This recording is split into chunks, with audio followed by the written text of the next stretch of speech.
আসসালামু আলাইকুম বন্ধুরা, কিচেন বাঙালিয়ানা চ্যানেলে আপনাদের সবাইকে স্বাগত জানাই। আজকে আমি বাঁধাকপি আর ডিম দিয়ে আপনাদের সঙ্গে ইউনিক টেস্টের একটি রেসিপি শেয়ার করব। দুপুরবেলায় গরম ভাতের সঙ্গে এক টুকরো থাকলেই কিন্তু মাছ মাংসের কোনো প্রয়োজন হবে না, এটা খেতে এতটাই টেস্টি হয়। তো বন্ধুরা, রেসিপিটি তৈরি করে নেওয়ার জন্য সবার প্রথমে আমি এখানে অর্ধেকটা বাঁধাকপি নিয়ে নিয়েছি। আপনারা বেশি করে বানাতে চাইলে গোটা বাঁধাকপিও নিতে পারেন। এবার বাঁধাকপিটাকে কুচি কুচি করে কেটে নিতে হবে। তো দেখুন, বাঁধাকপিটা আমি একেবারে কুচি কুচি করে কেটে নিয়েছি। এবার বাঁধাকপিটাকে ভালোভাবে ধুয়ে নিতে হবে। বাঁধাকপিটাকে খুব ভালোভাবে ধুয়ে পরিষ্কার করে নিয়ে আমি একটা ছাকনার মধ্যে তুলে নিয়েছি, তাহলে যে এক্সট্রা পানিটা থাকবে সেটা ভালোভাবে ঝরে যাবে। তো আবারও এটাকে একটা বাটির মধ্যে নিয়ে নিয়েছি। এবার এখানে স্বাদ মতো লবণ দিয়ে দেব। লবণ দেওয়ার পর পুরো বাঁধাকপিটাকে হাত দিয়ে ভালোভাবে মথলে নিতে হবে। এইভাবে একটু মথলে নিলে দেখবেন বাঁধাকপিটা অনেকটাই নরম হয়ে যাবে আর বাঁধাকপির মধ্যে থেকে পানিও ছেড়ে দেবে। তো এভাবে মথলে নেওয়ার পর আমাদের এটাকে 5 মিনিট মতো রেস্টে রেখে দিতে হবে, তাহলে বাঁধাকপিটার মধ্যে যে এক্সট্রা পানিটা আছে সেটা খুব সুন্দর বেরিয়ে যাবে। 5 মিনিট পর আমি আপনাদের দেখিয়ে দিচ্ছি। দেখুন, এটাকে একটু ভালোভাবে চিপে নিলেই দেখবেন খুব সুন্দর কিন্তু অনেকটাই পানি ছেড়ে দিয়েছে। তো একটু ভালোভাবে চিপে এক্সট্রা পানিটাকে বার করে নিতে হবে। তো পুরো বাঁধাকপিটাকে দেখুন ভালোভাবে চিপে নিয়েছি আর কতটা পানি ছেড়ে দিয়েছে।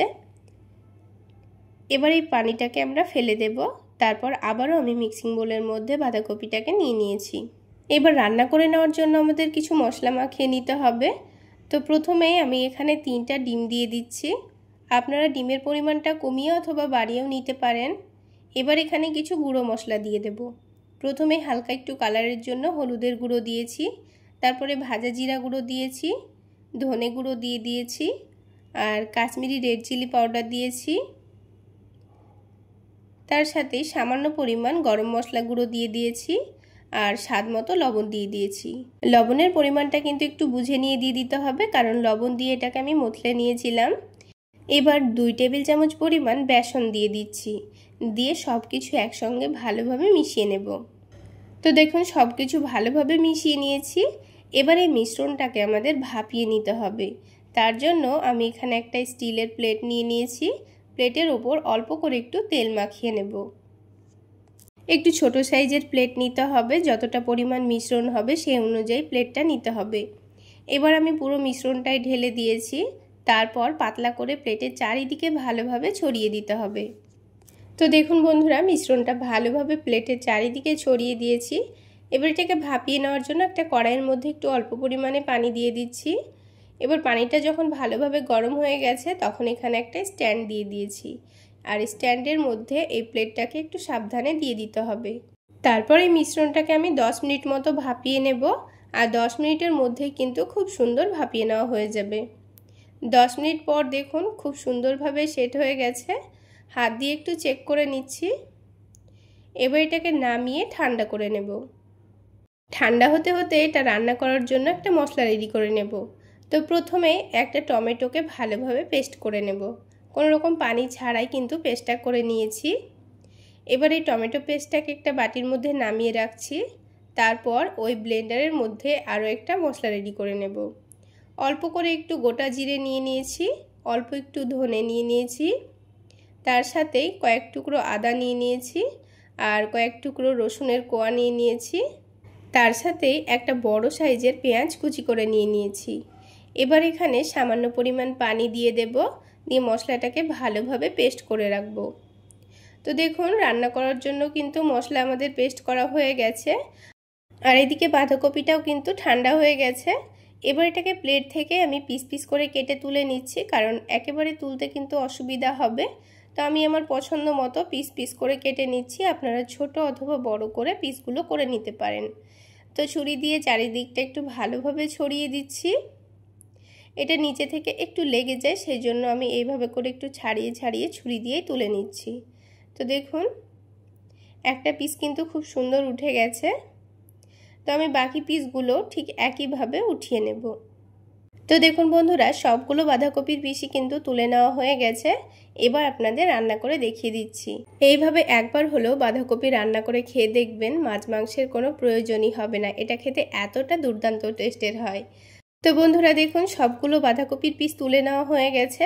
এবার এগুলোকে রান্না করে নেওয়ার জন্য প্যানের মধ্যে আমি একটু বেশি পরিমাণে সরিষার তেল দিয়ে দিচ্ছি। আমি এখানে সবগুলো একসঙ্গে ভেজে নেব, তাই একটু বেশি করে তেল দিয়ে দিয়েছি। এবার একটা একটা করে বাঁধাকপির পিসগুলো দিয়ে দিচ্ছি।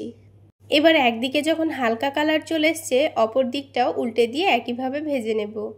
দেখুন সবগুলোই কিন্তু খুব সুন্দর লাল লাল করে ভেজে নিয়েছি। এবার এগুলোকে তুলে নেব।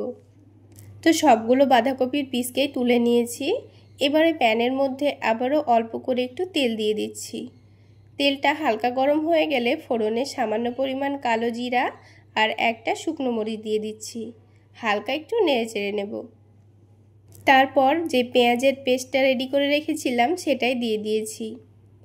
এবারে পেঁয়াজের পেস্টটাকে একটু ভালোভাবে ভেজে নিতে হবে, যতক্ষণ না পর্যন্ত এর মধ্যে আদা রসুনের কাঁচা গন্ধটা চলে যাচ্ছে।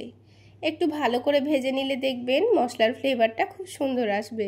এবার যখন মশলাটা ভাজা হয়ে গেছে তখন এখানে টমেটোর পেস্টটা দিয়ে দেব। দিয়ে আবারও মশলাটাকে একটু ভালোভাবে কষিয়ে নিতে হবে। এখানে রান্নার জন্য মশলাটা যত ভালোভাবে কষানো হবে রান্নার টেস্ট কিন্তু ততটাই বেড়ে যাবে। তো মশলাটাকে আমি 5 মিনিট মতো খুব ভালোভাবে কষিয়ে নিয়েছি। আর দেখুন মশলাটার থেকে কিন্তু অনেকটা তেলও ছেড়ে এসছে আর খুব সুন্দর মশলাটা ভাজা ভাজা হয়ে গেছে। এবার এখানে কিছু গুঁড়ো মশলা দিয়ে দেব। তো স্বাদ মতো লবণ দিয়ে দিচ্ছি। এবার হলুদের গুঁড়ো দিয়ে দিচ্ছি, ভাজা জিরা গুঁড়ো দিয়ে দিচ্ছি, ধনে গুঁড়ো দিয়ে দিচ্ছি। আর এর কালারটা যেন খুব সুন্দর আসে সেই জন্য একটু কাশ্মীরি রেড চিলি পাউডার দিয়ে দিচ্ছি। তার সাথে সামান্য পরিমাণ চিনি আর ব্লেন্ডারটা ধুয়ে অল্প করে একটু পানি দিয়ে দিচ্ছি। এবারে মশলাটাকে আবারও 2 থেকে 3 মিনিট একটু ভালোভাবে কষিয়ে নেব। যখন মশলাটা ভালোভাবে ফুটে যাবে আর এক্সট্রা পানিটা ভালোভাবে শুকিয়ে যাবে তখনই বুঝতে হবে মশলাটা কিন্তু খুব সুন্দর কষানো হয়ে গেছে। তো দেখুন আপনারা দেখে নিশ্চয়ই বুঝতে পারছেন মশলাটা কিন্তু খুব সুন্দর কষানো হয়ে গেছে। এবার এখানে ঝোলের জন্য পানি দিয়ে দেব। তো এখানে ঝোলটা আপনারা যত পরিমাণ রাখতে চাচ্ছেন সেই অনুযায়ী পানি দিয়ে দিতে হবে। এবার এই পানিটাকে একটু ভালোভাবে ফুটিয়ে নিতে হবে। এবার এখানে ঝালের জন্য কাঁচামরিচ দিয়ে দিচ্ছি। এবার ঝোলটা ভালোভাবে ফুটে গেলে বাঁধাকপির পিসগুলো দিয়ে দেব। তো দেখুন সবগুলো বাঁধাকপির পিস দিয়ে আবারও আমি 4 থেকে 5 মিনিট গ্যাসের ফ্লেমটা মিডিয়ামে রেখে রান্না করে নেব। তাহলেই কিন্তু আমাদের বাঁধাকপির ডিমের রেসিপি রেডি হয়ে যাবে। তাহলে বন্ধুরা আজকের এই বাঁধাকপি ডিমের রেসিপি আপনাদের কেমন লাগলো অবশ্যই কমেন্ট সেকশানে জানাবেন। আর ভালো লাগলে একটা লাইক শেয়ার করে দেবেন। আর আমার এই সহজ রেসিপিগুলো যদি ইউটিউব চ্যানেল থেকে দেখে থাকেন চ্যানেলটি সাবস্ক্রাইব করে দেবেন। আর ফেসবুক পেজ থেকে দেখে থাকলে পেজটি ফলো করে দেবেন। তাহলে বন্ধুরা আজকে এই পর্যন্তই। সকলে অনেক বেশি ভালো থাকবেন, সুস্থ থাকবেন। দেখা হচ্ছে আরও একটি নতুন রেসিপি নিয়ে নেক্সট এপিসোডে।